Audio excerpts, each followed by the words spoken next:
Bismillahirrahmanirrahim. Assalamualaikum warahmatullahi wabarakatuh.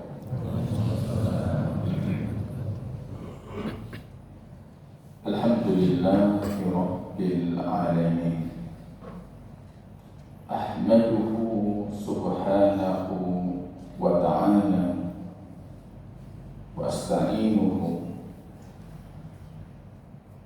wa astaghfiruhu. Asyhadu an la ilaha illallah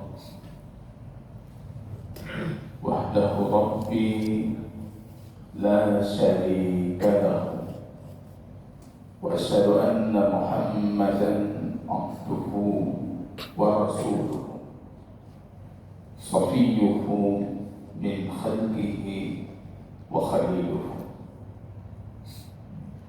Ikhwatal iman, a'azzani Allah wa iyyakum jami'an. Puji dan syukur yang tiada henti kita panjatkan kehadiran Rabb kita Allah Tabaraka wa Ta'ala atas nikmat hidayah, inayah, riayahnya, tarbiyahnya Allah Rabbul Alamin. Kita bisa berkumpul di rumah Allah, mengkaji ayat Allah, mengkaji petunjuk dari Habib kita baginda Rasulullah sallallahu alaihi wasallam.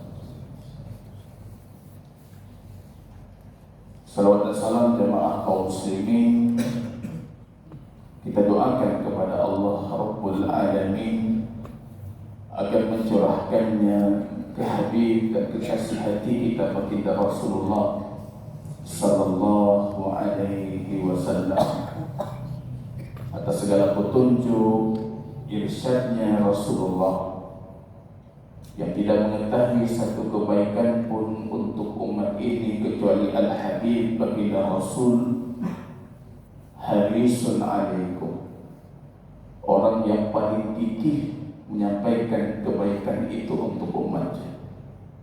Azizun alaihi ma'anitun, kata Allah ketika mensifatkan baginda Rasul, kalau sekiranya berat untuk kalian, maka bagi baginda Rasul itu jauh lebih berat.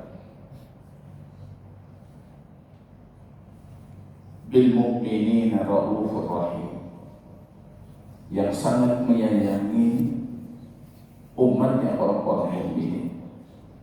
Yang disebutkan oleh Al-Imam Abu Dzar Al-Ghifari, kalau sekiranya seekor burung yang terbang itu mengerpakkan sayapnya, di dalam gerpakan sayap itu ada ilmu dan hikmah, ada petunjuk yang harus disampaikan, maka baginda Rasul sallallahu alaihi wasallam itu orang yang paling gigih menyampaikan ilmu dan hikmah itu untuk umatnya. Tidak ada kebaikan kecuali baginda Rasul sudah menunjukkan kita kepada kebaikan itu. Tidak ada keburukan kecuali Al-Habib baginda Rasul juga sudah mewanti, mewasiati kita akan bahaya dari keburukan tersebut. Jamaah kaum muslimin dan muslimat yang Allah muliakan, kajian pagi ini bagi beberapa jamaah yang barangkali baru pertama kali hadir, ini sebenarnya lanjutan dari kajian malam Kamis terhadap kitab Ummahatu Al-Abwab min Hadi Sayyidil Ahbab. Saya ada menulis satu buku kecil dalam bahasa Arab yang mengumpulkan 100 hadis pokok dari setiap pembahasan fikih. Dalam 1 tahun terakhir ini kami mengkaji kitab As-Salat, kitab salat dan sifat salatnya baginda Rasulullah sallallahu alaihi wasallam. Saya janjikan ke jamaah yang berhadir, selesai kitab salat itu kita kaji, kita akan membuat sekali sifatnya daurah. Daurah itu sifatnya panjang. Kalau kajian mingguan kita cuma 30 menit, 40 menit, barangkali ini daurah akan panjang. Jamaah yang menentukan berapa jam maunya. Pagi jam. Kalau saya isi 2 jam bisa cepat. Biasanya daurah seperti ini 2 atau 3 hari berpertemuan 3 jam. Kalau kita sepakati saja pada jam dengan jam itu memang ibu urutnya berarti di depan ibu. Ya, secepat mungkin kita upayakan dan tetap sebagaimana yang kami janjikan, setiap praktek cara sholatnya baginda Rasul kita akan membuka diskusi dengan jamaah. Karena saya sadari di kajian malam Kamis itu hampir banyak sekali yang ingin bertanya, tapi tidak punya kesempatan untuk bertanya atas sempitnya waktu yang tersedia. Jamaah kaum muslimin yang Allah muliakan, beruntungnya umat Muhammad Sallallahu Alaihi Wasallam, kita punya Habib kita baginda Rasul, dan Allah mengatakan itu sebagai bentuk imtinan. Imtinan itu membanggakan atas nikmat yang diberikan. Qad ja'akum rasulun min anfusikum, sudah datang kepada kalian Rasul dari diri kalian.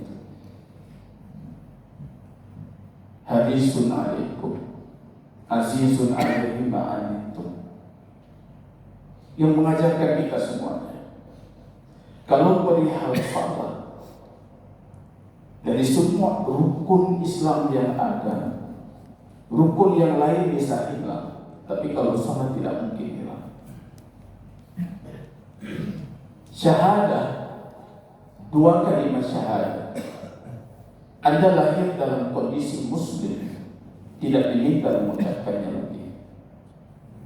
Puasa, Anda bisa sakit, Anda bisa tua, Anda bisa musafir, puasanya jatuh. Zakat, belum tentu kita kaya untuk berzakat. Haji apalagi. Nah, pempe golong tinte bisa berhaji, kecuali curi kuota haji. Tinggal apa jemaah? Yang tinggal bagi kita dari Islam, salah. Yang tersisa cuma 1 salat. Kalau kamu tidak punya salat, apa yang tersisa Islam? Cuma salat yang bisa kita andalkan. Ketika ada satu jamaah yang minta curhat, beliau meninggalkan salat. Ustaz, curhat saya sudah lama tidak salat. Apa alasan saya harus salat? Saya terkejut, Pak. Apa alasan saya harus salat? Saya mengatakan, kalau sekiranya salat dalam agama kita tidak ada, dan saya bisa meminta kepada Allah, langsung bisa saya minta sesuatu, maka saya akan minta salat. Itu syariat salat. Bukan karena Allah butuh, tapi saya yang butuh salat. Bagaimana rasa hidup tanpa salat? Ini jamaah yang menjaga salat, coba bayangkan kalau tanpa salat bisa bagaimana dia? Lupa 1 salat saja, merah muka Rasul, memegang dinding 1 batang dinding yang ada di depan masjidnya, seperti orang kebingungan. Abu Bakar, Umar di samping Rasul tidak berani menegur baginda Rasul, padahal Rasul lupa 2 rakaat salat. Asal beliau salat 2 rakaat. anak bahulnya. Itu hanya karena lupa 2 rakaat. Anda pernah barangkali ketika kita lupa salat, seperti orang kehilangan sesuatu, nggak tahu apa yang harus kita lakukan. Rupanya waktu kita ingat salat, rupanya salat belum. Padahal itu lupa ya. Bagaimana kondisi hati mereka yang mengatakan beriman kemudian meninggalkan salat dengan salat. Sallu, kata Rasul, kama ra'aitumuni usalli.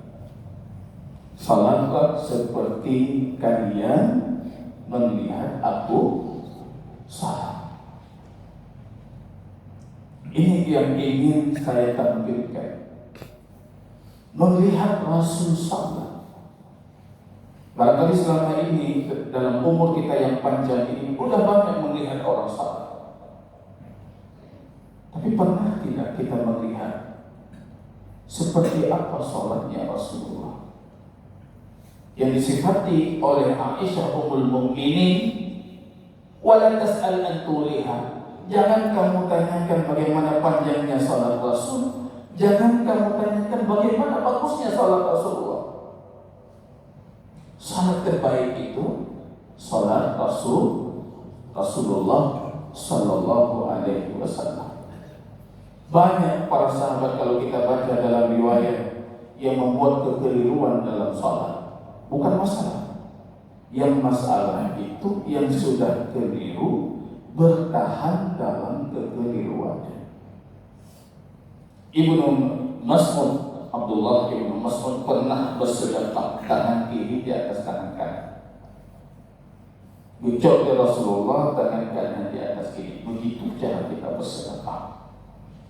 Ibnu Abbas berdiri di belakang Rasul jadi makmum dan imamnya Rasul. Ia boleh berdiri di samping kiri, diambil kepalanya didirikan di samping kanan.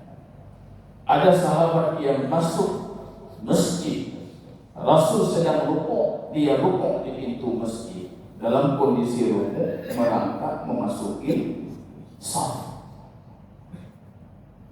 Pernah kita lakukan seperti belum pernah. Salat kita tidak sefatal itu. Tapi para sahabat Rasul tidak pernah menjadikan kesalahan dan kekeliruan salatnya itu dipertahankan. Belajar. Seharusnya ini bukan pelajaran yang kita ambil di hari tua. Nyokapnya bikin pulang. Ini pelajaran untuk anak-anak kita. Tapi apa salahnya kita memperbaiki? Apa salahnya di penghujung usia kita itu kita ingin meniru bagaimana salatnya Rasul sallallahu alaihi wasallam. Salat itu amududdin, tiang dari agama, rukun dari agama kita yang kedua. Wa awwalu ma yuhasabu alaihi al-'abdu yaumal qiyamah. Yang pertama kali ini dihisab. Dalam hadis Jibril, dalam hadis Bukhari, Allah berfirman kepada Jibril, lihat salatnya. Ya Rabb, salatnya kurang. Salatnya seperti ini ya Rabbi. Allah mengatakan, lihat sunnahnya. Karena sunnah itu menutupi kekurangan fardunya. Ini yang pertama kali dihisab. Banyak yang keliru tentang hisab salat. Orang berpikir ketika salat itu dihisab, Allah cuma bertanya, "Shallaita aw lam tusalli?" Kamu sudah salat atau belum? Bukan itu dihisab salat. Allah akan melihat sujudmu benar atau tidak. Rukukmu benar atau tidak, qiyammu benar atau tidak, caramu baca benar atau tidak. Dan yang paling penting dari salat itu ruh salat, yaitu khusyuk, rasa khusyuk. Hanya dalam lagu Indonesia Raya itu bangunlah jiwanya, bangunlah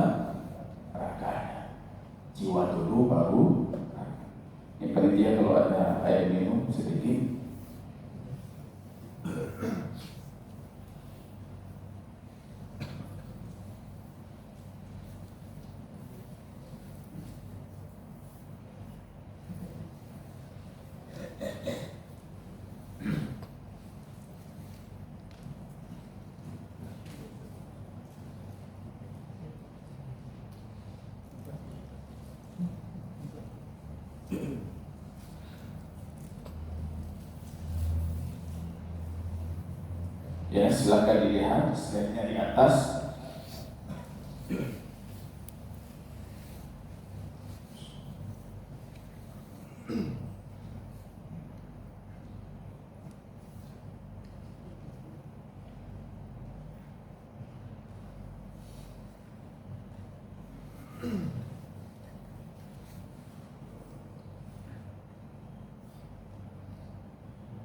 Dialog antara seorang Yahudi dengan Imam Abdullah ibnu Abbas. Yahudi ini bertanya, kok kalian orang Islam itu kalau salat selalu mengeluh, tidak bisa khusyuk, tidak bisa khusyuk, tidak bisa khusyuk. Kami orang Yahudi kalau salat langsung khusyuk. Apa kata Abdullah ibnu Abbas? Wa ma yasna'u syaitan biqalbil khair. Apa yang hendak dilakukan oleh syaitan dengan ibadah yang sudah rusak? Ibadah sudah salah, enggak diganggu.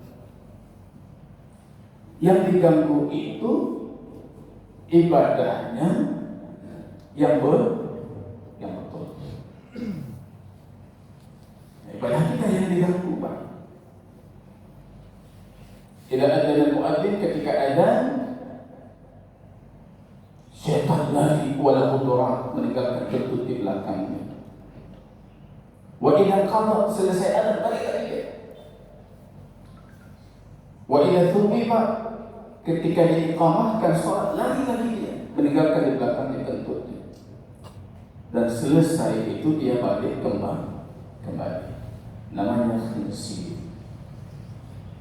Yahulu bainal mar'i wa qalbi. Dia akan menghalangi seseorang dengan hatinya. Wa yajri majrad dam, dan dia akan menguasai aliran peredaran darah. Yudzakiruhu ma nasi, dan dia akan mengingatkan kita apa yang kita lupa.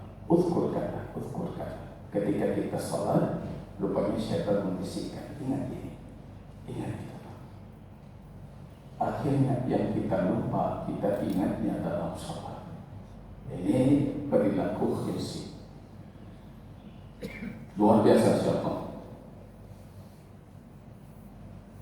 Dia mengganggu umat Muhammad sesuai dengan kadar khusyuk dan iman.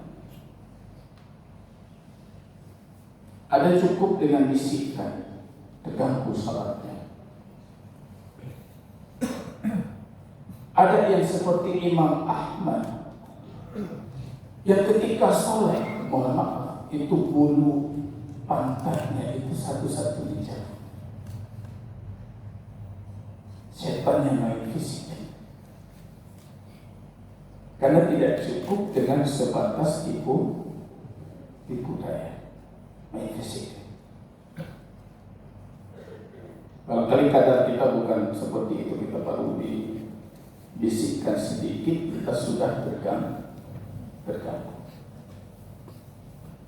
Ini sepertinya saya butuh air manis. Kondisi saya tidak tahu ini kok tiba-tiba pusing.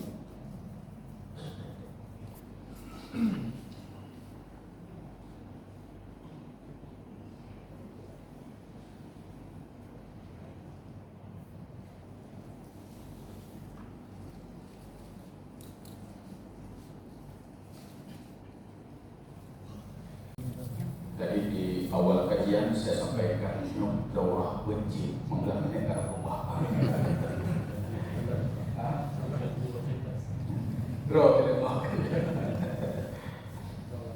Luar biasa, jadi maju sauno heboh tendok nanti nyamper endorse. Mudah-mudahan Allah berikan kita kesehatan, kekuatan untuk menyelesaikan kajian yang saya nilai sangat bermanfaat ini. Dari sini kita lihat jamaah kaum muslimin khusyuk sebagai ruhnya sholat. sebetulnya kita malu. Saya pengalaman di Sukabumi, umur SMA saya di sana. Hari Minggu kita keluar ke Masjid Agungnya. Sholat zuhur kita di masjid, dan di sana gerejanya di samping Masjid Agung tanpa pagar. Jadi ketika keluar zuhur itu 3 pergi. Lah di pergi tanya pergi. Cuma yang beda, dan itu menyedihkan, mereka keluar dalam kondisi mata mereka itu lembam, terisak dengan tangisan keluar dari tempat ibadah. Sedangkan Muslim tergering-gering, kadin salat. Itu yang dimaksud oleh Ibnu Abbas. Salat kita diganggu, setiap mau salat diganggu terus. Dia tidak menyisakan sedikit pun dari salat kita, seperti kata Rasul, kam min musallin, betapa banyak yang salat, la yajidu min salatihi, yang dia dapati dari salatnya cuma 1/10 pahala, 1/8 pahala, 1/6 pahala, setengah pahala.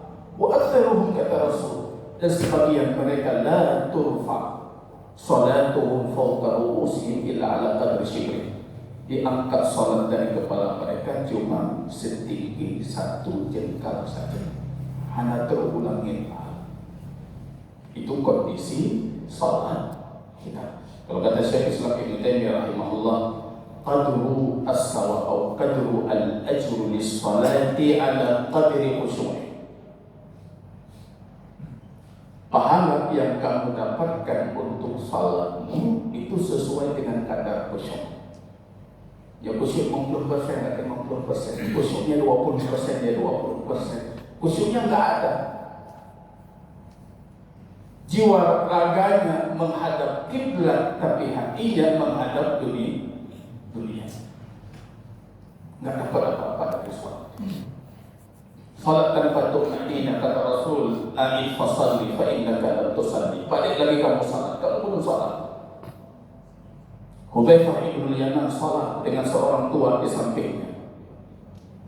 Beliau sahabat Rasul melihat bapak itu salat. Kemudian bertanya, "Kam sanatan sallaita?" Sudah berapa lama engkau salat, wahai bapak? Bapak itu mengatakan 40 sana dengan bangganya, 40 tahun kalau tunai. Apa kata Hudzaifah? Berarti 40 tahun Anda belum salat. Belum salat. 40 tahun kalau salat, 40 tahun belum salat. Kenapa? Tanpa khusyuk, tanpa tu'minah. Ini saya berikan rahasia khusyuk jamaah. Ingin saya segerakan materi khusyuk ini. Khusyuk itu rahasianya, dan tentunya ini bukan rahasia karena sudah saya sampaikan. Rahasia hanya berat. Cuma 2 saja Anda lakukan. Yang pertama harus kita pahami, konsep khusyuk itu hasil, bukan proses. Banyak jamaah yang datang, "Ustaz, ajarkan saya khusyuk." Gimana cara khusyuk? Sebenarnya nggak ada cara untuk khusyuk. Nggak ada yang bisa saya ajarkan supaya Anda khusyuk. Tapi kalau Anda bertanya apa yang harus saya lakukan supaya saya khusyuk, saya akan menukilkan rahasia Syekh Islam Ibnu Taimiyah. Kata beliau cuma 2 yang perlu kamu lakukan supaya khusyukmu hadir. Yang pertama apa? Pendorong khusyuk itu kamu kuatkan, yang mendorongmu untuk khusyuk. Yang kedua apa kata beliau? Yang menghalangi dari khusyuk itu kamu lemahkan atau kamu hilangkan. Jadi kalau saya mau salat khusyuk, nggak mungkin khusyuk. Saya akan salat khusyuk, nggak mungkin. Kalau kamu mau salat khusyuk, lakukan 2 hal. Yang pertama, apa yang mendorong kamu khusyuk? itu kamu kuatkan, kamu tambah, kamu kuatkan terus. Apa yang menghalangimu dari khusyuk, penghalang khusyuk, itu kamu hilangkan. Kira-kira kalau kita lihat dari banyaknya hadis baginda Rasul, apa yang mendorong kita khusyuk? Menghadirkan muraqabatullah. Waktu salat kita menghadirkan Allah sedang mengawasi salat.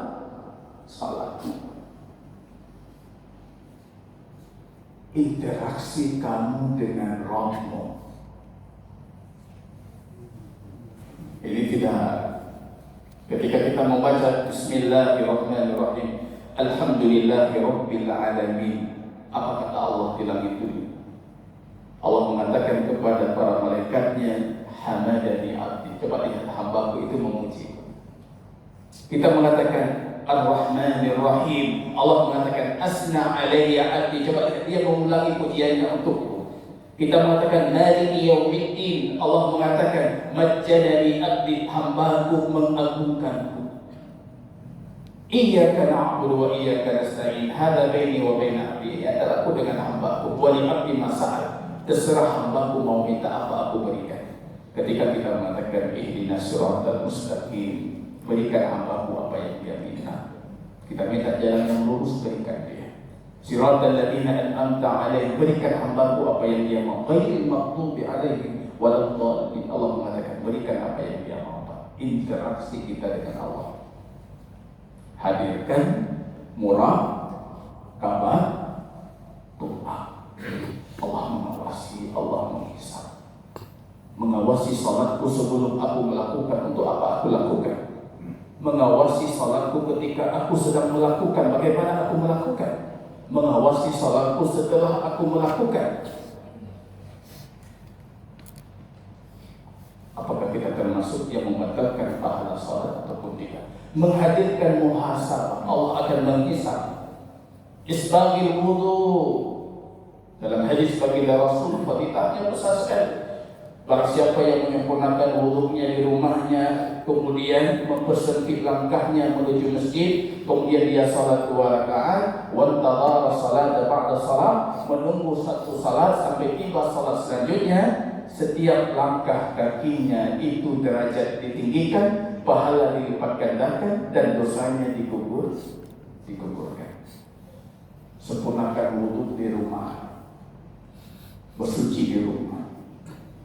Kalau tradisinya Rasul sampai ke masjid, beliau cuma cuci kaki. Bersegera menuju salat. Ini penyebab utama khusyuk. Yang salat itu bakal. Coba bayangkan Rasul melarang, la yas'a ahadukum ila salat. Jangan kalian lari menuju salat. Ketika qamat, kita ingin mendapatkan shaf, kita ingin mendapatkan takbir dengan imam, kita lari. Dilarang oleh Rasulullah, yas'a, jangan kalian terburu-buru menuju salat. Falyamshi bisakinah wal waqar. Pergilah salat itu dalam kondisi badan kita tenang, hati kita tenang. Pandangan kita tidak menatap kemana-mana, tangan kita tidak main, hati dan badan kita tenang. Sakinah wa waqar. Ini penyebab khusyuk. Menjaga rawatib qabliyah. Rawatib qabliyah itu seperti tempat kita melatih khusyuk. Salat dulu 2 rakaat, di situ kita latih, Pak. Selesai itu baru kita salat fardunya. Jadi latihan sudah maksimal, baru fardu. Kalau kita analogikan, itu persis seperti puasa sunnah. Anda bisa bayangkan yang puasa Ramadan, dia tidak tahu puasa sunnah. Baru Muharram ini puasa. Dia tidak tahu puasa sunnah. Puasa Ramadan dia melatih. Kapan puasanya khusyuk?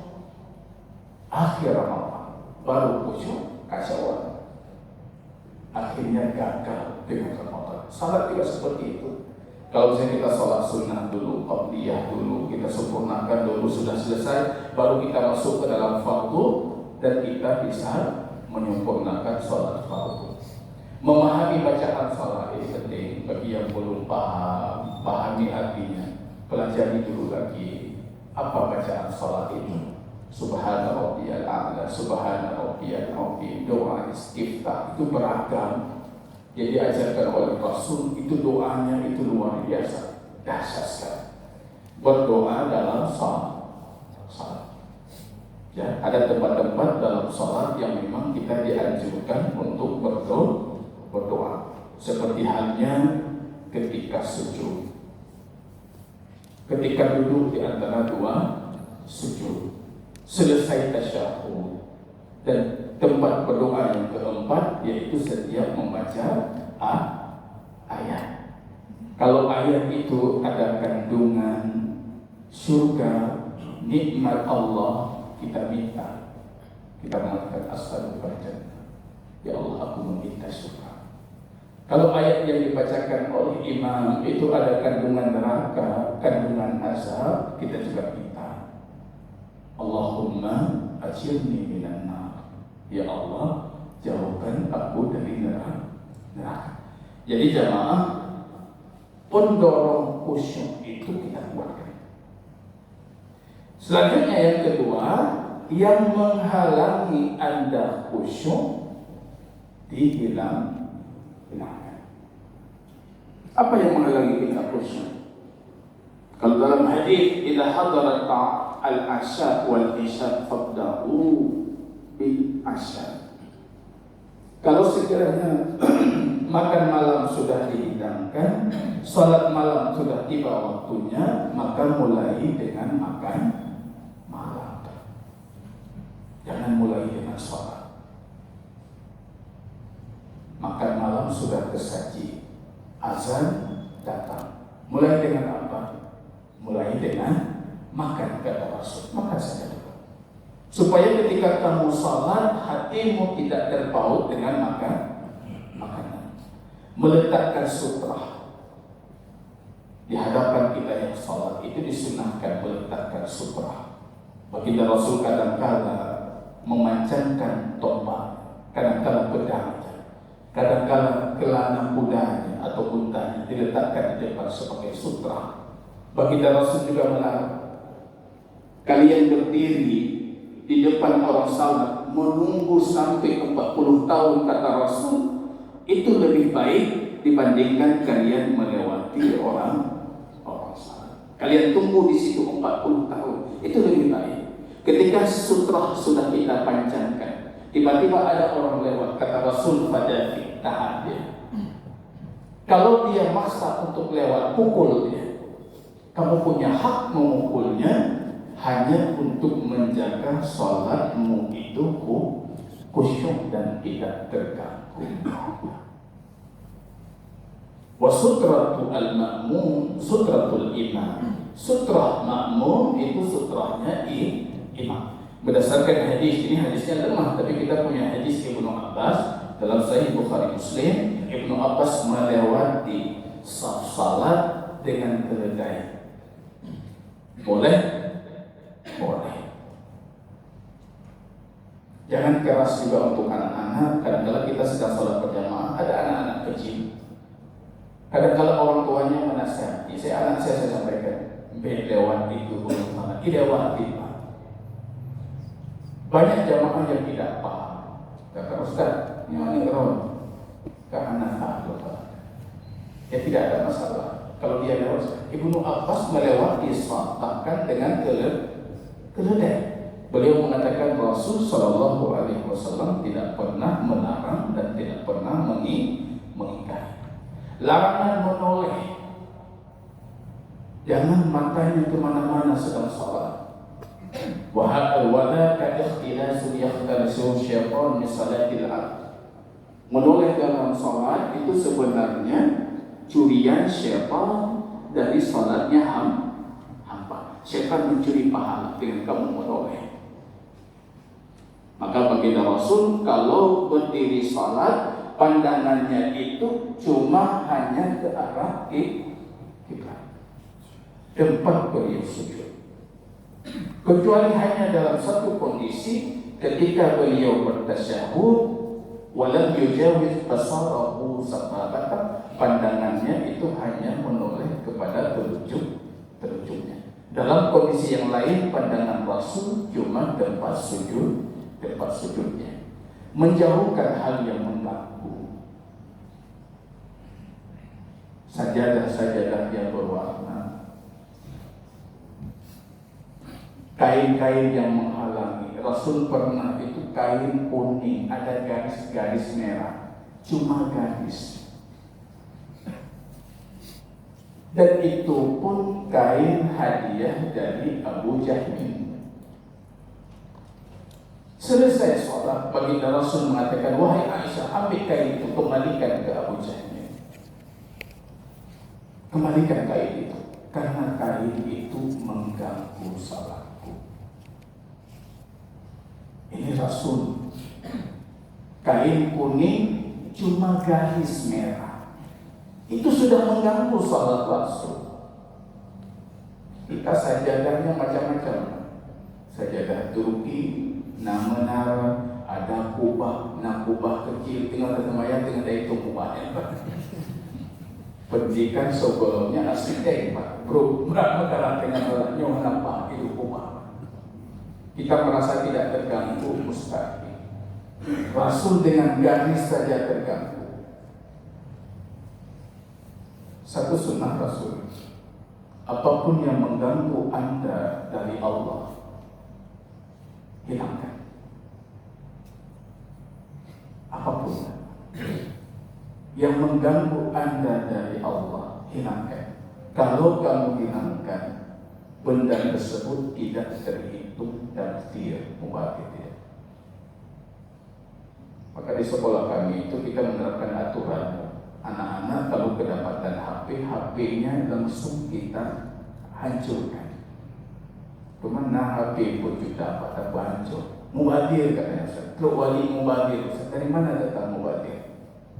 Ini mengganggu dia dari Allah, menghilangkan yang mengganggu dia dari Allah. Itu tidak terhitung tafsir, bukan mubadir. Maka Rasul mengatakan, Aisyah, pindahkan kain ini, kembalikan kain ini ke Abu Jahmin. Minta kain polos yang tidak terganggu, tidak mengangkat pandangan. Karena dia diancam dalam hadis, yang mengangkat pandangannya dalam salat. Apakah kalian mau Allah mencabut pandangan kalian? Allah ancam dengan kebutaan, tidak memuat. La tataba abadukum fi shalah. Kalau sedang salat jangan menguap. Tengok salat itu hamba. Apa kata Rasul? Kalau kalian harus menguap, maka hendaknya menutupi mulutnya. Tidak menahan nafasnya.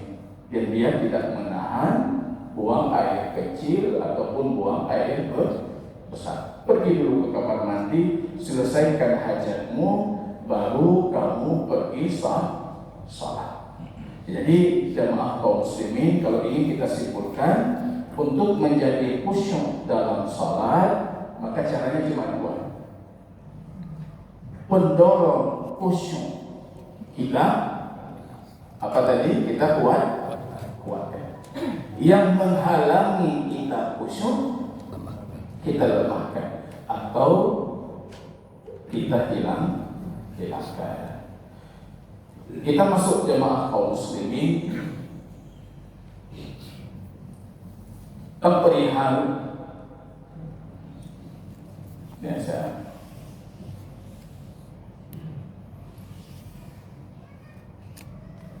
raga dari salat atau badan dari salat.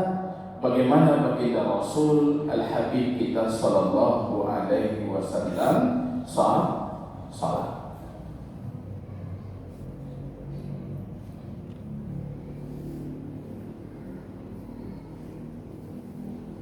Rasul berulang kali itu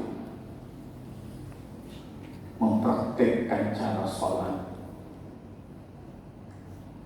Ada satu yang sangat ingin saya lakukan tapi belum pernah saya lakukan, dan itu dilakukan oleh Rasulullah diikuti oleh Abu Bakar, diikuti oleh Umar, diikuti oleh Utsman, naik khutbah Jumat mengajarkan cara salat. Hawa luar Rasul naik khutbah mengajarkan cara salat. Ketika sujud beliau turun sujud. Ketika bangkit naik lagi mengajarkan cara salat. Abu Bakar melakukan, Umar melakukan, Utsman melakukan. Ini sudah jadi tradisi yang mengikat. Ada orang yang mengajarkan praktek salat. Para sahabat Rasul kemudian itu gigih mengajarkan praktek salat, gigih mengajarkan. Maka itu yang melahirkan kenapa salat kita itu di seluruh dunia Islam kita dapati salat kita semuanya hampir sama. Kok bisa orang tahu tentang cara salat itu dan cara salat kita hampir sama? Karena memang orang terdahulu kita itu sangat gigih dalam mengajarkan tata cara salat. Kita kaji di kajian malam Kamis itu hadis Abu Humaid As-Sa'idi. Beliau datang ke 10 sahabat Rasul. Kemudian beliau mengatakan, izinkan aku salat di hadapan kalian seperti salatnya Rasulullah. Para sahabat ini mengatakan, kamu bukan sahabat yang paling lama dengan Rasul dan bukan yang paling banyak ilmu dari kami. Abu Humaid mengatakan, kalian lihat saja, kalau betul katakan betul, kalau salah kalian tegur di salat. Begini aku melihat Rasul salat. 10 sahabat ini termasuk Abu Qatadah mengatakan, hakada ra'aitu Rasul yusalli, seperti itu aku melihat Rasul salat seperti salatmu. Jadi ini tradisi ini yang sedang kita hidupkan jamaah, mempraktekkan cara salat Rasulullah. Yang saya inginkan jauh lebih dari itu, Bapak Ibu yang berhadir nanti mengajarkan anak Bapak Ibu, mengajarkan orang di belakang kita untuk memahami cara sholatnya Rasulullah Sallallahu Alaihi Wasallam. Kita mulai pertama dengan berdiri. Jadi langsung kita praktekkan. Jauh lebih baik kalau sekiranya jamaah, tapi jamaah sudah berumur, saya tidak mau meminta. Seperti yang kami lakukan di sekolah, saya praktek, jamaah itu praktek. Lung rukung, lung sujud, lung kalian butuh sujud, buah anak butuh. Anak butuh tertarik bagi kerja cara sujud. Tapi dengan anak ini, pasti pulang dia tadi. Jadi tidak mungkin. Bagi Rasul ketika berdiri, beliau mewasiati, i'tadilu fis salat. Salat itu jangan berlebihan, sedang-sedang saja. Jadikan semua anggota tubuhmu ini menghadap kiblat. Jadi kaki jangan mefengek, tapi lurus menghadap kiblat. Pandangan kita semuanya menghadap kiblat. Jangan dibuka kaki terlalu besar, jangan juga disempitkan. Pastikan ketika kamu salat, kamu bangkit di rakaat kedua nantinya tidak ada shaf yang longgar yang kamu biarkan. Disebutkan dalam hadis, jin dalam bentuk seperti seekor kambing yang keluar masuk dari saf-saf yang longgar. Pastikan itu. Karena kita sering di saf pertama ada lagi apa? Ketika bangkit dari sujud, kita sempitkan. Akhirnya shaf kita kosong dari kanan, kiri kita kosong. Ini syaitan masuk, menghilangkan kosong. Setelah berdiri salat, apa kata Aisyah? Wa kana yabda'u shalah bitakbir. Bagi Rasul, kalau memulai salat, beliau hanya memulainya dengan takbir. Bagaimana dengan niat? Kalau Anda bacakan di sini, niat itu rukun pertama salat. Tidak sah tidak ada niat. 4 mazhab. Ini referensi saya cari dari 4 mazhab pandangan Mu'min dan mazhab Hambali. Dalam dua madhab itu cuma diizinkan melafazkan tanpa mengganggu proses salat, dengan alasan kata Imam Nawawi supaya hati dengan lisannya selaras. Tapi kalau sekiranya melafazkan niatnya mengganggu prosesi dia salat, kita baca pernyataan dari Al-Imam Qadi Abu Rabi' Sulaiman Ibnu Umar Asy-Syafi'i, mengeraskan suara bacaan dengan niat di belakang imam bukan bagian dari sunnah kata beliau, akan tetapi makruh. Kalau suaranya keras mengganggu bisa berhukum haram. Siapapun yang mengatakan itu sunnah maka dia sudah salah. Orang tidak boleh berbicara dalam agama kecuali dengan ilmu. Imam As-Sayuti sebagian kebid'ahan adalah was-was dalam niat. Itu bukan petunjuk Rasul dan juga bukan petunjuk sahabatnya. Imam Asy-Syafi'i was-was dalam niat dan bersuci itu disebabkan karena kejahilan seseorang dengan syariat atau punya masalah dengan akalnya. Imam Ibnu Jauzi di antara mereka ada yang mengatakan usalli karena mengira salatnya sudah batal, padahal salat itu tidak batal walaupun tanpa dilafazkan niatnya. Di antara mereka ada yang bertakbir kemudian batal, bertakbir kemudian batal. Namun jika imam rukuk, mereka akan rukuk dengan imam. Siapa yang menghadirkan niat? Imam Allahu Akbar. Kita Allahu Akbar. Ada satu fenomena yang disebutkan oleh Imam Ibnu Jauzi dalam Talbis Iblis, perangkap syaitan. Berusaha memasukkan niat dengan takbir dan itu tidak mungkin dilakukan. Allah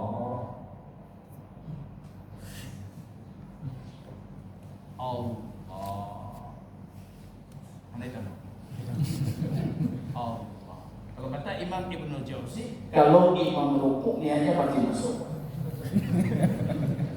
Jadi masalah apa?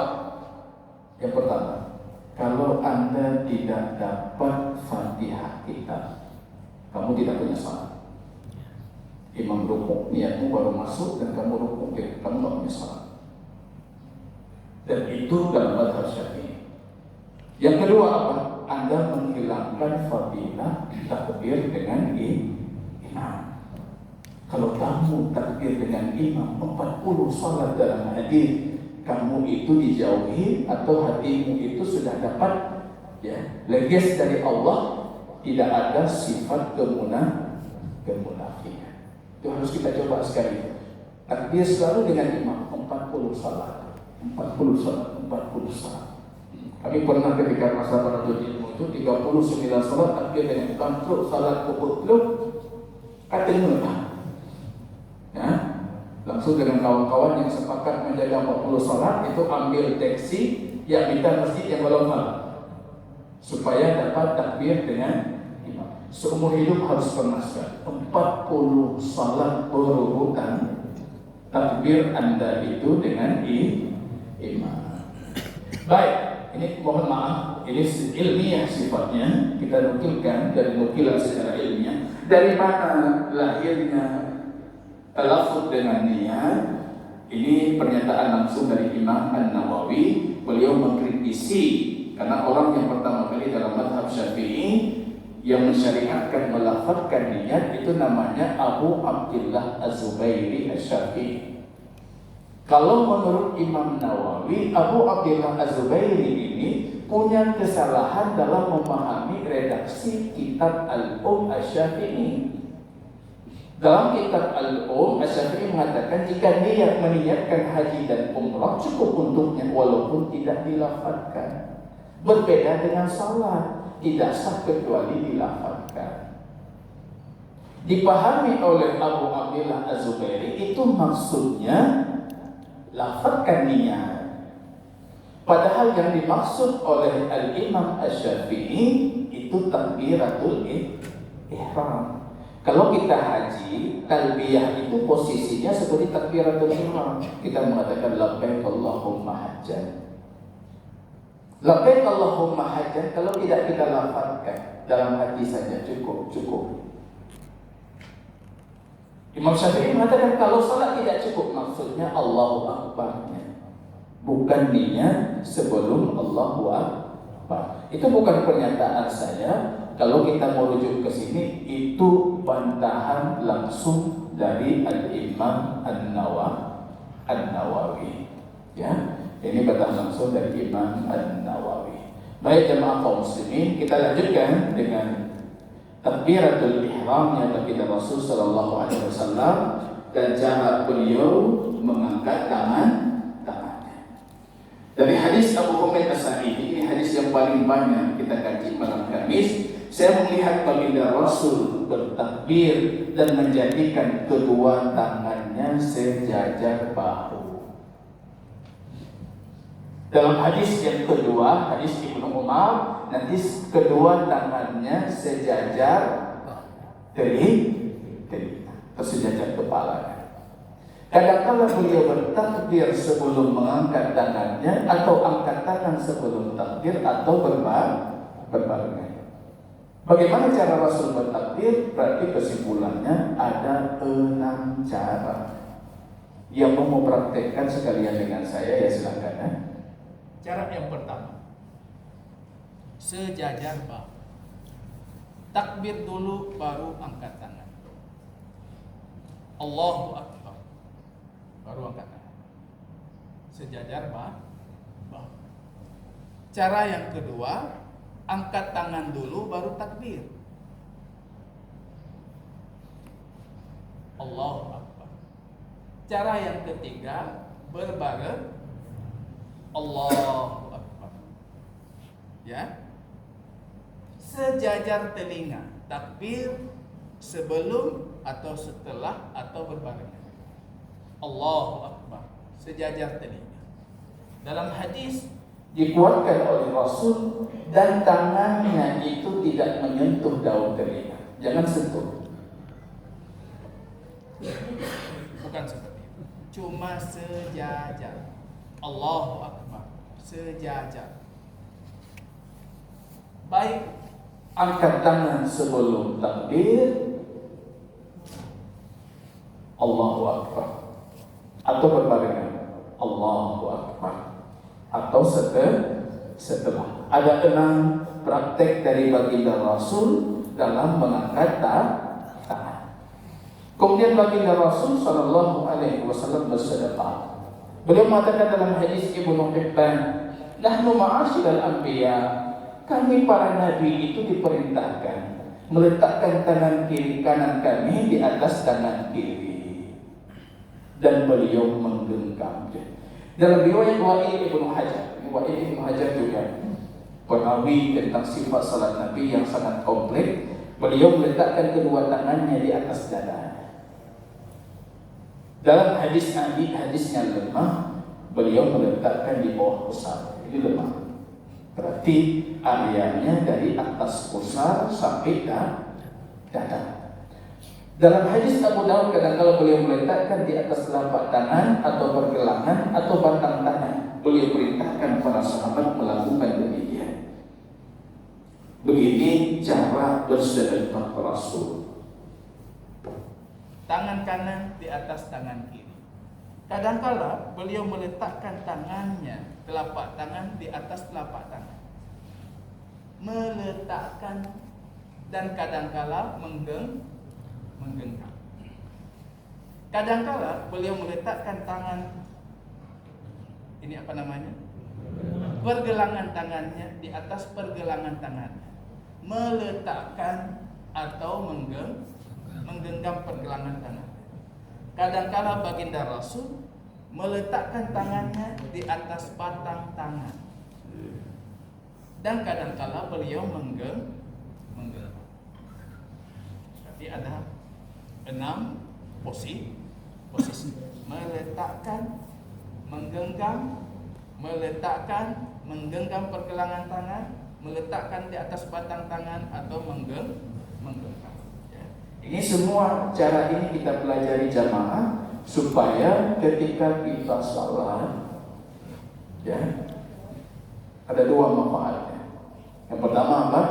kita menghidupkan sunnah baginda Rasul. Semua praktek Rasul pernah kita lakukan. Yang kedua, ketika kita lakukan dengan cara berbeda-beda, itu akan lebih menghadirkan hati dan niat. Sengaja kita lakukan. Nanti sholat asar saya genggam, sholat zuhur saya letakkan. Jadi ada upaya sengaja melakukan. Kemudian baginda Rasul Shallallahu Alaihi Wasallam dalam hadis Abu Hurairah, ya Nabi Allah, apa yang engkau baca ketika engkau berdiri salat? Karena para sahabat melihat dari belakang, kok jenggot Rasul itu bergoyang, bergerak. Pasti ada sesuatu yang beliau baca. Kemudian baginda Rasul mengatakan, aku membaca Allahumma ba'id baini wa baina khatayaya kama ba'adta baina al-masyriqi wal maghrib. Allahumma naqqini min khatayaya kama yunaqqa as-sawbu abyadu min ad-danas. Allahumma ighsilni bil ma'i was-salji wal bahr. Kalau kita kumpulkan semua riwayat dari baginda Rasul, kita dapati ada sekitar hampir 20 doa istiftah Rasulullah. 20 doa istiftah. Dari 20 doa istiftahnya Rasul, ini menarik bagi saya pandangan Ibnu Taimiyah. Beliau mengatakan doa istiftah Rasul itu bisa kita klasifikasi menjadi 3 jenis doa.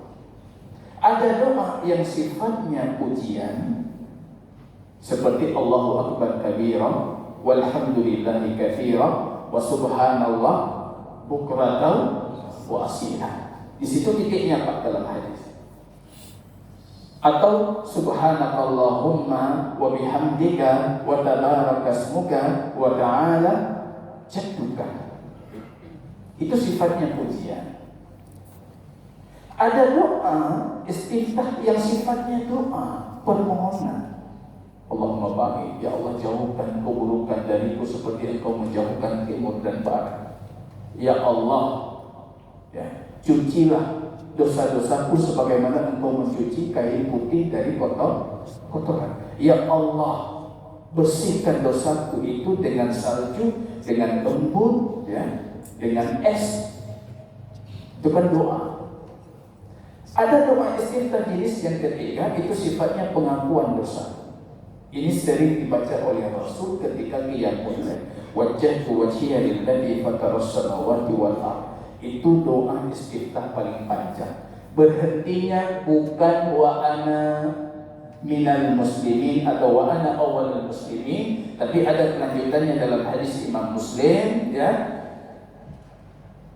Anta Rabbi wa ana abdu qalamtu nafsi wa i'taraftu bi dhanbi faghfir li dhunubi jami'an fa innahu la yaghfiru dhunuba illa ant wahdini li ahsani al-akhlaqi wa la yahdini li ahsaniha illa ant wasrif anni sayyi'aha wa la yasrif anni sayyi'aha illa ant wal khair kulluhu bi yadik wasyarru laysa ilayk ana bika wa ilayk tabarakta wa ta'ala astaghfiruka wa atubu ilayk. Yang punya tradisi qiyamul lail harus hafal doa istiftah. Karena ini doa istiftah Rasul kalau qiyamul lail. Jadi Bapak Ibu yang Allah muliakan, kita punya 3 jenis doa istiftah yang kita pilih sesuai kondisi hati kita. Kalau bulan Ramadan dosa mungkin sedikit, kebaikan Anda banyak, doa istiftahnya itu pujian.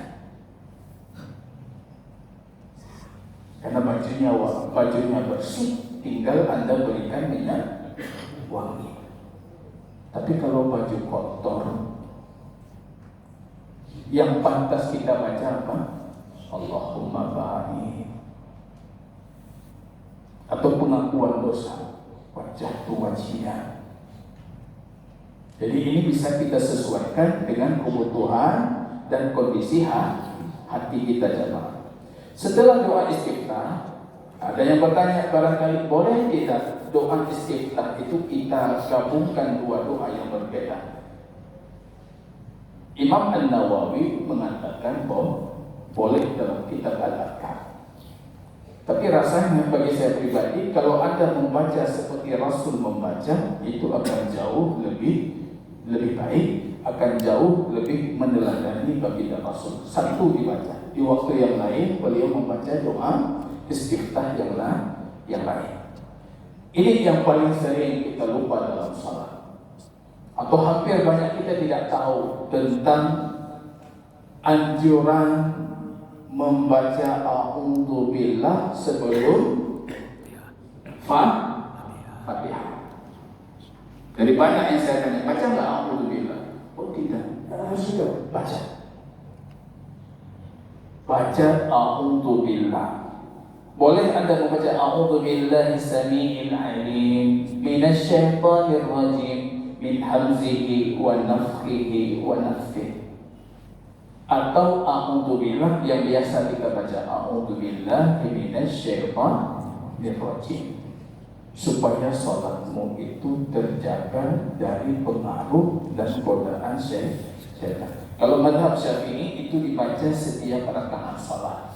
Bangkit rakaat kedua baca lagi a'udzu billah sebelum Fatihah. Kalau mazhab mayoritas para ulama yang lain dari 4 mazhab itu cukup dibaca a'udzu billah di rakaat pertama saja. Kalau Syafi'i setiap rakaat pulang lagi. Baik jamaah kaum muslimin, ya. Kemudian kita membaca Fatihatul Kitab, itu rukun salat, inti salat. Ini urgensinya saya sebutkan di sini secara cepat. Rukun qauli salat. Yang kedua matrikulasi Al-Quran. Semua isi Al-Quran itu ada dalam Al-Fatihah. Ya. Yang ketiga satul masani, salat cacat-cacat kata Rasul kalau dia tidak membaca Al-Fatihah. Kemudian Fatihah itu ummul kitab, induk dari Al-Quranil Karim. Kemudian Al-Fatihah itu di antara fadilahnya sebab dikabulkan doa. Dalam salatmu kamu akan banyak membaca doa dalam sujud, duduk di antara dua sujud, tasyahudmu, dan doa itu di antara faktor dikabulkannya dengan membaca Al-Fatihah. Bismillah termasuk ayat dari Al-Fatihah ataupun kitab. Ini yang sering kita, karena kita yang kurang mampu memahami khilafiyah. Kalau kita pergi ke Afrika Utara, madhabnya Maliki. Dalam madhab Maliki, Maroko, Aljazair, Sudan, ya, itu madhabnya Maliki. Dalam madhab Maliki, Bismillah itu tidak termasuk ayat dari Al-Fatihah. Mereka sama sekali tidak membacanya. Jadi langsung Alhamdulillahirabbil alamin, Bismillah tak dibaca. Kalau kita pergi ke Saudi Arabia, madhab Hambali, mereka mengatakan itu termasuk ayat dari Al-Fatihah, tapi Bismillah dibaca dengan suara yang sembunyi. Bismillahirrahmanirrahim. Baru Alhamdulillah dikeraskan suaranya. Kalau kita madhabnya Syafi'i, dari awal Bismillah kita keraskan suara Bismillah. Ada masalah? Tidak ada masalah. Rupanya dua-duanya ada dalil dan sahih dalilnya dari baginda Rasulullah. Yang menariknya kalau kita lihat misalnya Imam Masjidil Haram, Imam Sudais, kita sholat di Masjidil Haram, Bismillahnya suaranya dikecilkan. Ketika beliau berkunjung ke Indonesia, jadi imam sholat di Istiqlal, Bismillahnya kalau kita lihat di YouTube itu suaranya dikeraskan, disesuaikan dengan kondisi masjid beliau salat. Tapi kalau kita membaca hadis-hadis dari baginda Rasul, itu ada 2 hadis.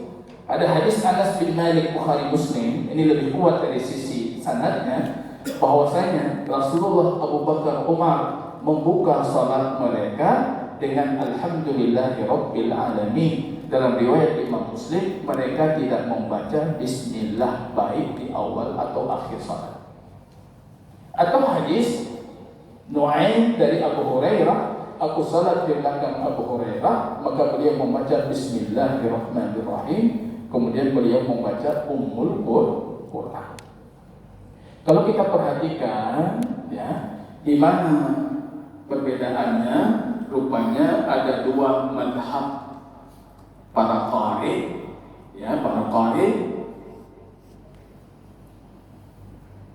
Perbedaan pandangan antara para qurra Mekah dengan qurra Madinah.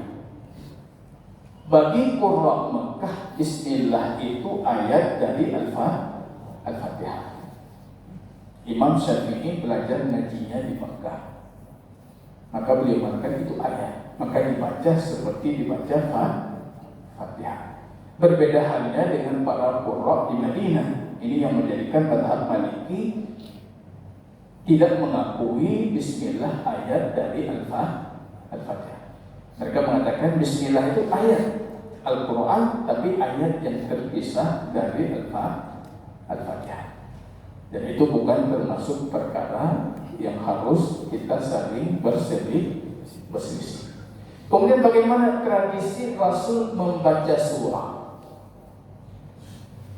Rasulullah pernah atau seringnya satu rakaat menyempurnakan satu surah. Satu rakaat satu surah, naik rakaat kedua lanjut surah yang lain. Tidak mesti berurutan seperti berurutan dalam mushaf. Karena bagi Rasul pernah membaca yang terakhir dibaca, nanti yang di depan dibaca, atau kadang-kadang sholat lain beliau balik. Rasulullah pernah satu rakaat menggabungkan beberapa surah. Bahkan dalam satu salat tahajud beliau menggabungkan Al-Baqarah, Ali Imran, Al-Ma'idah satu rakaat. 6 juz 3 tabuh rakaat. Para sahabat berfikir la'allahu yarqa, mungkin Rasul akan rukuk, rupanya enggak rukuk, disambung surat kedua. Tapi itu di tahajud. Rasulullah juga pernah satu surat beliau baca awal surat di rakaat pertama, beliau sambung akhir dari surat di rakaat kedua. Yang tidak pernah dilakukan oleh Rasul, bukan tidak boleh, tidak pernah dilakukan oleh Rasul, beliau memotong surah bukan dari awal, di tengah dipotong. Rakaat kedua dipotong surah yang lain. Itu tidak pernah kita dapati dilakukan oleh Rasulullah. Walaupun semua ulama sepakat itu boleh. Ya, potong. Ini sering imam-imam didapat. Kita yang paham arti salat di belakang, apa hubungan rakaat kedua dengan rakaat kedua? Kok ayatnya dipotong-potong? Dan saya ingin mengatakan bukan seperti itu tradisi Rasul membaca surah. Kemudian kita lanjutkan jamaah, sifat rukuknya Rasulullah. Dalam hadis Abu Humaid, ketika beliau rukuk, beliau meletakkan tangannya pada lututnya, kemudian merendahkan punggungnya. Beliau menggenggamnya dengan kuat. Ya, ketika rukuk, menggenggam lututnya dengan kuat, merenggangkan antara kedua lengannya dengan badan, tidak merendahkan kepala dan juga tidak mengangkat kepalanya, lurus saja. Dalam hadis Ibnu Majah, kalau sekiranya ayat diletakkan di atas punggungnya Rasul, maka punggungnya ayat itu tidak akan terjatuh dari punggungnya. Begini kira-kira praktek rukuknya Rasulullah. Jarinya berbeda halnya dengan sujud yang jari kita rapatkan, kita luruskan. Tapi dalam praktek rukuk, jarinya itu direnggang, kemudian menggenggam lutut dan menggenggamnya dengan keras. Kalau posisi Rasul itu posturnya ideal, sempurna. Beliau merenggangkan tangannya dalam kondisi punggungnya itu lurus. Kepalanya tidak diangkat dan kepalanya juga tidak dijatuhkan. Kalau praktek kondisi saya, ini karena posisi kita tangan ya mungkin tidak ideal, mohon maaf dari belakang. Saya harus menegakkan seperti ini supaya punggung saya lurus. Karena yang paling penting dari rukuk itu adalah posisi punggung yang lurus. Dengan mata menghadap kiblat. Ada satu ya. mau mempraktekkan? Biasa lihat sebagai Masya Allah. Kenapa? Beliau ini saya salut, Masya Allah. Gigih beliau dalam menuntut ilmu. Dengan kondisi ya, Masya Allah, ini lurus, ini rukuknya sudah sempurna. Kalau posisi tangan langsung beliau bisa merenggangkan tangannya, karena memang tangannya itu ideal dengan posisi badan. Kalau sekiranya kalau kita renggangkan ini punggungnya turun, maka jangan direndangkan. Terus mohon maaf, kepalanya pas menghadap atau melihat kita. Jangan diangkat kepala, jangan juga diturunkan. Jazakumullah khair. Terima kasih banyak. Baik, apa yang dibaca oleh baginda Rasul ketika rukuk kita dapati rupanya banyak sekali pilihan bacaan. Paling kurang kita membaca Subhana Rabbiyal Azim, atau kita tambah Subhana Rabbiyal Azim wa bihamdihi, atau Subuhun Qudusun Rabbuna Rabbul Malaikati wa Ruh, atau kita baca Subhana Dzil Jabarut wal Malakut wal Kibriya wal Atama, atau kita baca Subhanakallahumma Rabbana wa bihamdika Allahumma ighfirli. Menjelang wafatnya baginda Rasul, kata Aisyah, Rasul itu selalu membaca Subhanakallahumma Rabbana wa bihamdika Allahumma ighfirli, memuji Allah kemudian minta ampun. Atau kita baca Allahumma laka rafa'tu wa bika amantu wa laka aslamtu wa alaika tawakkaltu anta rabbi khasha'alaka sam'i wa basari wa asabi wa irami. Ya, itu dengan doa supaya diberikan kekhusyukan. Ketika rukuk, kata Rasul, fa'adhimu fi ihram, perbanyak keagungan, menambah zikir rukuk, membaca sekaligus dalam satu rukuk dibolehkan. Karena itu tempat kita memperbanyak keagungan. Kita tambah zikir, Pak. Saya kadang-kadang secara pribadi kalau imamnya rukuknya panjang, dan saya wasiati imam supaya rukuknya panjang. Karena Rasul itu cara salatnya rukuk dan sujud hampir sama dengan durasi berdiri. Ya, rukuk dan sujud itu hampir sama dengan durasi berdiri. Jadi ketika rukuknya panjang, kita punya waktu membaca banyak zikir-zikir yang mengagungkan Allah Ta'ala. Kemudian baginda Rasul berdiri i'tidal. Hadis Abu Humaid As-Sa'idi, beliau mengangkat kepalanya berdiri tegak hingga tulang belulangnya itu kembali ke posisi seharusnya. Dalam madhab jumhur, tangannya itu dilepaskan. Madhab Imam Ahmad boleh bersedekap dalam kondisi i'tidal. Dalam madhab kalau Syekh Albani termasuk yang membid'ahkan bersedekap. Tidak ada dalil khusus. Hadis Sahal Ibnu Sa'id, mereka diperintahkan meletakkan tangan kanannya di atas tangan kirinya. Posisi i'tidal baginda Rasul itu tangannya beliau istirsal. Istirsal itu lepas tangan. Jangan genggam, jangan apa, tapi lepas tangan. Ya. Dari bangkit tadi, Sami Allahu liman hamidah. Ya.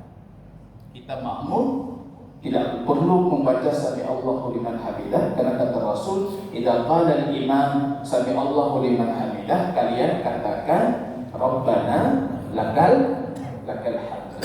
Atau boleh ditambah huruf waw, Rabbana walakal hamdu, atau boleh ditambah Allahumma Rabbana lakal hamdu, atau Allahumma Rabbana walakal hamdu.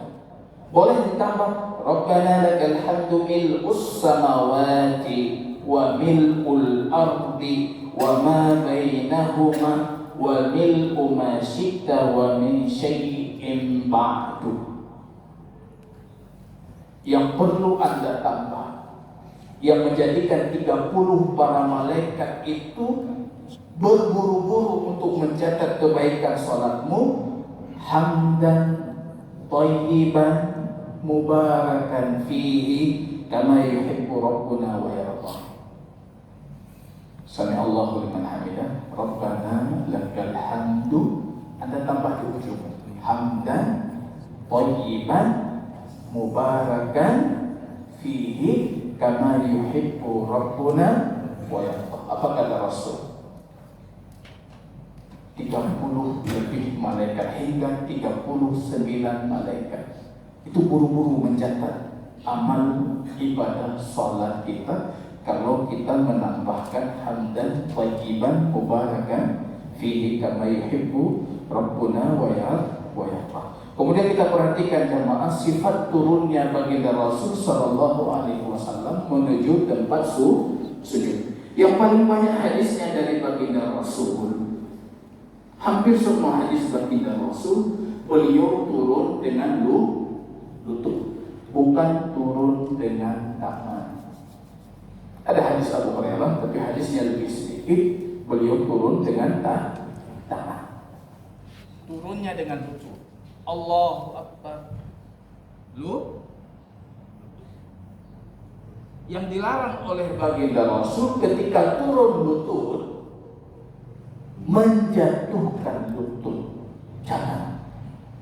Jangan kalian menjatuhkan lutut kalian ketika kalian sujud seperti unta turun. Kemarin di sekolah saya kumpulkan siswa, coba turun, terdengar suara, berarti menjatuhkan. Ulang lagi, turun lagi, suaranya makin kecil. Turun lagi, makin kecil, sampai hilang suara lutut. Ketika turun, berarti itu baru meletakkan. Jangan jatuhkan, tapi letakkan. Wal yadha kata Rasul, maka hendaknya dia meletakkan lututnya. Kemudian jamaah kaum muslimin, bagaimana cara baginda Rasul sallallahu alaihi wasallam sujud? Cara sujud, coba diperhatikan. Yang paling penting dari praktek sujud itu adalah batang paha. Yang sibu fakhire, batang pahanya itu lurus.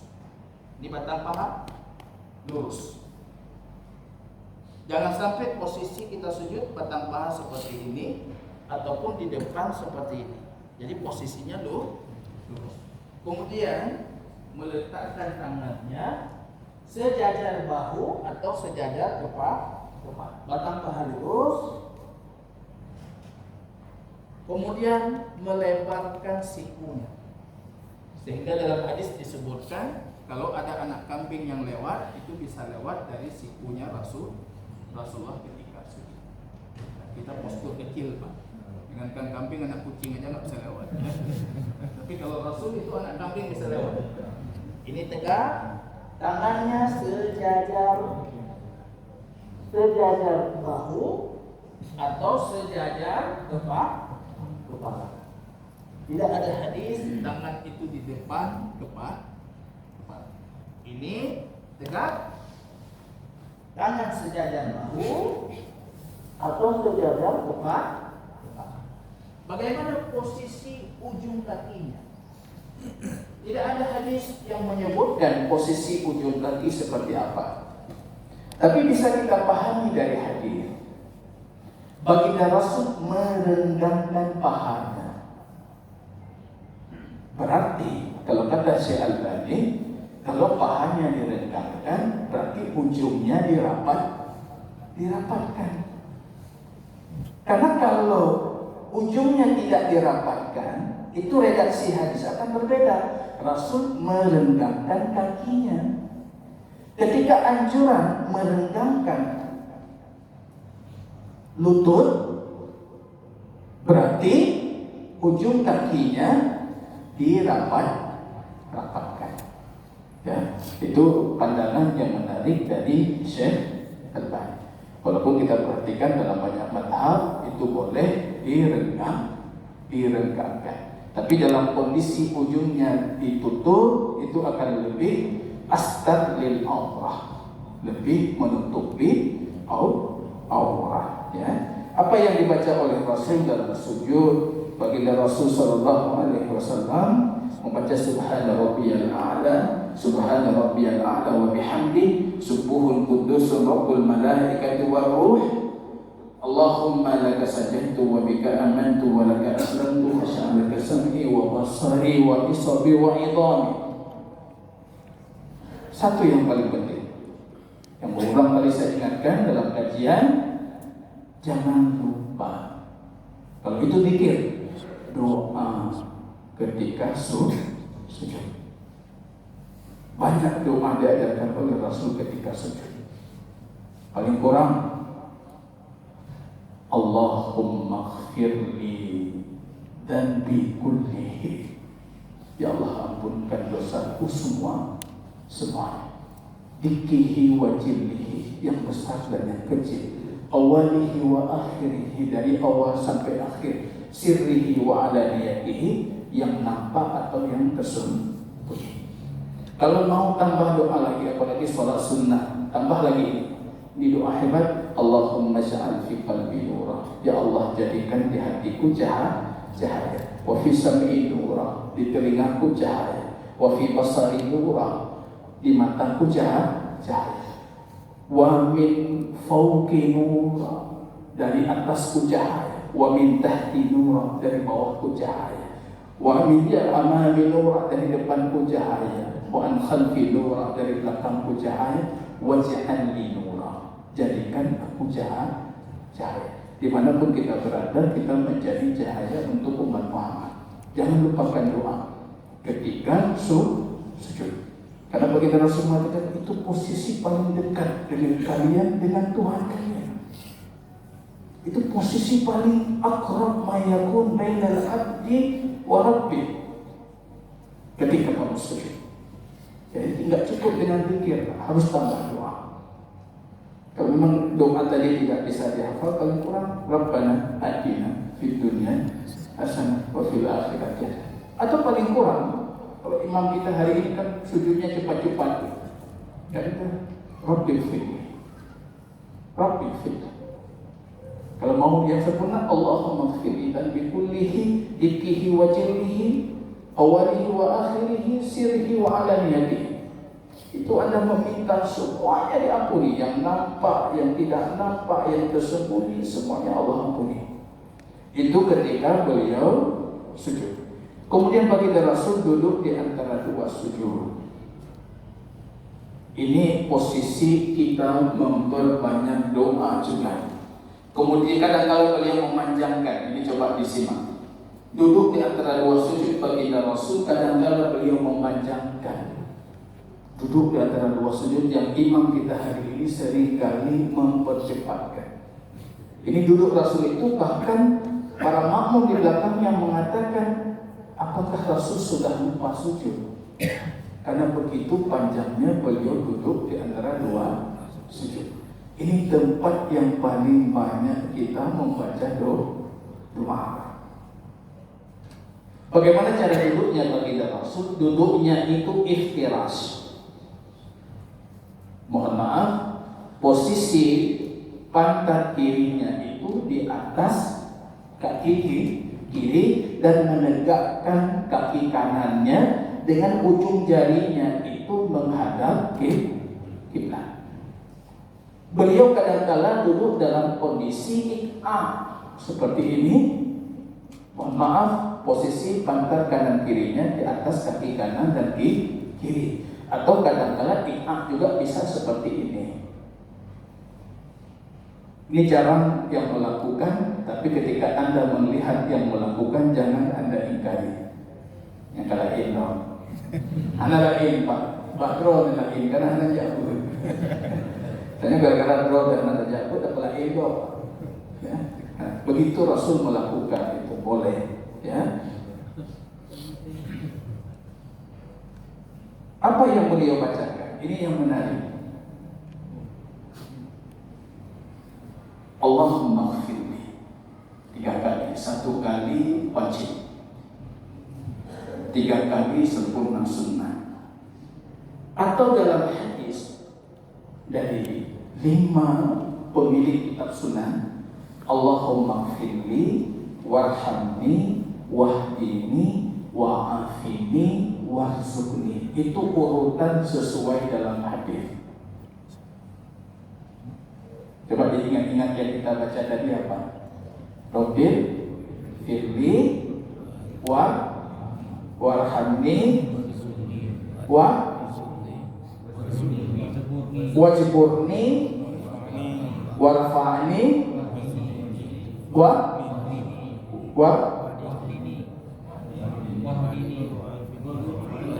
bukan warzuqni dulu, warzuqni dulu, warzuqni wahdini wa'afini. Warzuqni nabi rizki, wahdini nabi hidayah. Tanya buat apa doa rizki hidayah yang paling penting. Yang hidayah haji tentu atas baik kanan.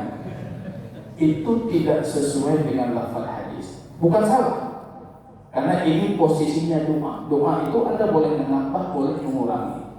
Tapi kalau Anda bertanya lafaz hadis dari baginda Rasul seperti yang saya tulis ini, Allahumma gfirli, ya Allah ampuni aku. Warhamni, warhamni itu hebat. Dosa yang sudah engkau ampuni, jadikan dosa itu kebaikan. Jadi kita bukan minta ya Allah diampun, tapi yang diampunnya ditambah pahala. Itu warhamni. Kemudian kita minta wahdini, berikan aku hidayah. Wa'afini, berikan aku afiah. Afiah itu kebaikan dari semua keburukan. Kalau sakit, afiahnya sehat. Kalau miskin, afiahnya kaya. Kalau sempit, afiahnya lapar. Wa'afini warzuqni, di ujung baru dalam rizki. Dalam riwayat Imam Tirmizi ada tambahan wajburni. Dalam riwayat Imam Ibnu Majah ada tambahan warfa'ni, tapi tidak ada wahdi. Kalau saya baca seperti apa? Saya gabungkan semua riwayat, tapi tetap dengan ketentuan urutan yang Rasul sabdakan. Saya membacanya Allahumma gfirli warhamni wahdini wa'afini warzuqni. Saya tambah hadis Imam Tirmizi warzuqni dan hadis Ibnu Majah warfa'ni. Karena ini posisi doa, silahkan Anda melanjutkan doa dengan doa yang Anda ingin bacakan sesuai dengan kekhususan dan kebutuhan kita. Kalau dalam bahasa Arab minta apapun, kalau dalam bahasa Indonesia doa qalbi, bukan doa di lisan. Dengarkan untuk panjiro ya Allah. Gak ada tahu, tapi dalam hati duku di dalam ke buku panjiro untuk mulai merek-merek tidak sebutkan. Yang beda karena Allah tidak suka kalau yang berdoa itu bertele-tele. Untuk panjiro ngantun yang model ngandungku Allah nak doa harus yakin, tapi dalam kondisi jangan didetailkan dan bertele-tele. Satu praktek Rasul itu dulu istirahat ketika selesai sujud sebelum bangkit di rakaat kedua. Tapi itu cuma riwayat Malik ibnu Fuhairis. Malik ibnu Fuhairis ini beliau khusus datang 4 hari berjumpa Rasul ke Madinah untuk melihat sholat Rasul. Cuma masalahnya Malik ini melihat sholat Rasul dalam kondisi Rasul sudah tua. Jadi praktek yang beliau nukilkan itu diingkari oleh banyak para sahabat yang lain. Salah satunya apa? Rasul itu beristirahat. Ini bisa dipraktekkan oleh bapak-bapak yang sudah berumur. Selesai sujud, mau bangkit dari sujud, beliau tidak langsung bangun, tapi duduk sejenak. Ini namanya duduk istirahat. Ya. Baru beliau bangkit. Itu kita dapati di riwayat Malik ibnu Fuhairis. Tapi masalahnya banyak para sahabat Abu Bakar, Umar mempraktikkan cara salat tidak menukilkan duduk istirahat tersebut. Mereka memahami itu kondisi baginda Rasul yang menuntut beliau istirahat. Baik jemaah kaum muslimin rahimani rahimakumullah, kita lanjutkan dengan duduk tasyahud. Ini memang sudah saya cepatkan karena tadi sedikit kita istirahat ya. Menggerak tasyahud. Kita kemarin baru belajar pada Kamis yang lalu tata cara tasyahudnya baginda Rasul. Dulu para sahabat itu ketika baca doa tasyahud mereka membacanya Assalamu Allah, Assalamu ala Jibril, Assalamu ala Mikail. Kemudian disebutkan nama-nama mereka. Rasul mengatakan jangan kamu katakan Assalamu ala Allah. Diajarkanlah oleh Rasulullah para sahabat cara bertasyahud. Bapak Ibu jemaah kaum muslimin, tentang lafaz tasyahud ini ya, coba dilihat, barangkali ada yang perlu kita sempurnakan. Ada 3 lafaz tasyahud dari Rasulullah. Lafaz yang pertama itu hadis Abdullah ibnu Mas'ud. Dari sisi sanad lebih kuat, dari sisi makna hadis lebih sempurna. Lafaznya at-tahiyatu lillah. Ini beda dengan kita baca. Kalau kita at-tahiyatul mubarakatus salawatut thayyibatu lillah. Tapi kalau lafaz Ibnu Mas'ud hadis Bukhari Muslim, at-tahiyatu lillah wassalawatu wat thayyibatu. Ya. Itu hadis Ibnu Mas'ud. Secara sanad hadisnya lebih kuat. Secara makna, karena di situ ada lafaz waw, at-tahiyatu lillah, wassalawatu lillah, wat thayyibatu lillah, itu semuanya dinisbatkan ke Allah. Lebih sempurna makna dibandingkan yang sering kita baca hadisnya sahih juga. Kita sering baca itu hadis Ibnu Abbas. At-tahiyatul mubarakatus salawatut thayyibatu lillah. Assalamu alayka ayyuhan nabiyyu wa rahmatullahi wa barakatuh. Assalamu alayna wa ala ibadillahi salihin. Asyhadu an la ilaha illallah wa asyhadu anna Muhammadan abduhu wa rasul. Kemudian kita membaca salawat ibrahimiyah. Selesai itu kita melanjutkan dengan banyak doa. Dari doa yang harus kita baca itu hadis Abu Hurairah. Allahumma inni a'udzubika min adzabi jahannam wa min adzabi al-qabr wa min fitnatil mahya wal mamat wa min syarri fitnatil masiihid dajjal. Itu kalau menurut mazhab Zahiri itu tidak sah salat bagi yang tidak baca ta'awudz yang tadi. Tentunya mayoritas para ulama cuma mengatakan itu sunnah. Atau doa Abu Bakar, itu doa yang sangat saya suka. Ketika sebelum salat, Abu Bakar bertanya, ya Rasul, ajarkan aku doa aku baca dalam salatku. Allahumma anta rabbi wa ana abdu dhalamtu nafsi dzulman kabira. Ya Allah, aku hamba, Engkau Tuhanku, aku hambamu, dan aku membalimi diriku dengan kezaliman yang banyak. Wala yaghfiru dzunuba illa anta faghfirli maghfiratan min indika warhamni innaka antal ghafurur rahim. Allah, ampunkan dosaku, rahmati aku, karena Engkau Maha Pengampun dan Maha Penyayang. Atau doa sayyidul istighfar. Itu bukan cuma dalam salat. Ya. Sambil menunggu azan dan iqamah, atau selesai sholat sunnah kita baca doa, angkat tangan tinggi-tinggi. Itu sayyidul istighfar. Itu nanti coba browsing di YouTube, sayyidul istighfar. Ini penghulu dari semua istighfar. Ya, kita mengatakan Allahumma ana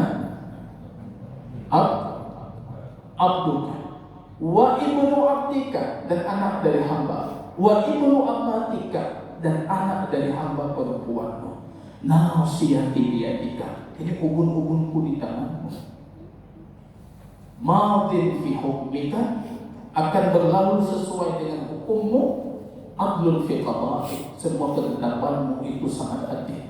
As'aluka bi kulli ismin huwa laka, aku minta kepadamu dengan semua nama yang engkau miliki. Samaitahu bihi nafsaka, yang engkau ajarkan, yang engkau namakan dirimu dengan nama itu. Samaitahu bihi nafsaka au anzaltahu fi kitabika, atau yang engkau turunkan dalam kitabmu, au allamtahu ahadan min nabiyyika, ataupun yang engkau ajarkan kepada para nabimu. Au allamtahu ahadan min nabiyyika au istasabtahu fi ilmil ghaibi indaka, atau nama-nama yang engkau simpan hanya untuk dirimu. Faghfir li maghfiratan min indika warhamni innaka antal ghafurur rahim. Ya. Kemudian kita tutupi jamaah kaum muslimin, karena ini hampir mendekati jam 8. Bagaimana cara Rasul salam? Selesai doa tasyahud, beliau salam. Salamnya Rasul ada 3 lafaz. Lafaz yang pertama yang sering dilakukan oleh Rasul, Assalamualaikum warahmatullah. Beliau menghadap ke sisi kanan, yang di belakang bisa melihat putihnya pipi Rasulullah. Assalamualaikum warahmatullah. Menghadap ke sisi kiri, yang di belakang bisa melihat putihnya pipi kiri Rasulullah. Lafaz yang kedua, beliau menambahkan wa barakatuh. Assalamualaikum warahmatullahi wabarakatuh. Di yang keduanya beliau cuma membaca Assalamualaikum warahmatullahi. Lafaz yang ketiga ini jarang dilakukan oleh Rasul. Assalamualaikum warahmatullahi. Yang keduanya beliau mengatakan Assalamualaikum, berhenti kum. Ya, tiga-tiganya boleh. Yang dilarang oleh Rasul mengangkat tangan kanan ketika salam dan mengangkat tangan kiri ketika salam, itu dilarang. Jangan kalian salam seperti ekor kuda syah. Assalamualaikum, Assalamualaikum, atau Assalamualaikum warahmatullah, di tengah diambil. Assalamualaikum warahmatullah. Ya, ada. Yang kami tadi anak orang tua. Ya. Wallahu ta'ala a'lam bishawab. Ini terlalu cepat untuk sebuah daurah, tapi melihat jamaah kamu nanya mata pilih keluar. Panitia pun sudah menyajikan ya rezeki Allah untuk kita makan, dan mohon maaf sebelumnya atas ketidaknyamanan di awal daurah. Mudah-mudahan Allah memberikan kita kesehatan dan kesempatan untuk bisa mempelajari sunnahnya baginda Rasul Sallallahu Alaihi Wasallam dalam perihal semua peribadatan kita, sehingga salat kita nantinya bisa kita pertanggungjawabkan di hadapan Allah Rabbul Alamin. Kalau ada yang mau kita diskusikan, ya, untuk